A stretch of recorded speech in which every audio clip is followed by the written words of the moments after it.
வணக்கம் சொந்தங்களே, இன்னைக்கு நம்ம சேனலில் பார்த்தீங்கன்னா Mahindra 575DI Sarpanch series tractor சேல்ஸ்க்கு வந்திருக்குங்க. 2008 மாடல், 45 ஹெச்பி வரும், 9000 மணி நேரம் ஓடி இருக்கு. ரெண்டாவது ஓனர் வண்டிங்க. Normal steering, normal brake, single clutch ஆப்ஷனோட இருக்கு.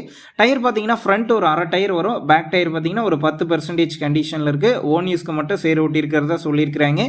எக்ஸ்ட்ரா ஃபிட்டிங்ஸில் டாப்பு, பம்பர், ஹூக் பெட் எல்லாமே ஃபுல் ஃபிட்டிங்ஸில் இருக்குங்க. வண்டிக்கு புக்கு கையில் இருக்கு, இன்சூரன்ஸ் கிடையாது. வண்டி இருக்கக்கூடிய லொகேஷன் பார்த்தீங்கன்னா திருச்சி மாவட்டத்தில் திருவரம்பூர் தாலுக்கால சின்ன சூரையூர் அப்படிங்கிற லொகேஷனில் தாங்க இருக்குது. நம்ம சேனலில் உங்களுடைய விவசாய கருவிகளை சேல் பண்ணணும்னு நினச்சிங்கன்னா நம்ம சேனல் இபோட் பேஜில் என்னுடைய கான்டாக்ட் நம்பர் இருக்குது. நீங்கள் என்ன நேரடியாக தொடர்பு கொண்டு உங்களுடைய விவசாய கருவிகளை நம்ம சேனலில் சேல் பண்ணிக்கலாம். இந்த வண்டிக்கு விலைன்னு பார்த்தீங்கன்னா 1,90,000 ரூபாய் சொல்லியிருக்கிறாங்க. இந்த விலையுமே நேரில் வந்து பேசும்போது அனுசரித்து தரப்படும் தாங்க ஓனர் சொல்லியிருக்காரு. டிஸ்கிரிப்ஷனில் ஓனருடைய கான்டாக்ட் நம்பர் தந்திருக்கேன். தேவைப்படும் நண்பர்கள் கான்டாக்ட் பண்ணி நேரில் போய் பார்த்து பேசிக்கிங்க. உங்கள் நண்பர்கள் யாராவது Mahindra 575DI Sarpanch series tractor கேட்டிருந்தா அவங்களுக்கு இந்த வீடியோவை ஷேர் பண்ணுங்கள், யூஸ்ஃபுல்லாக இருக்கும்.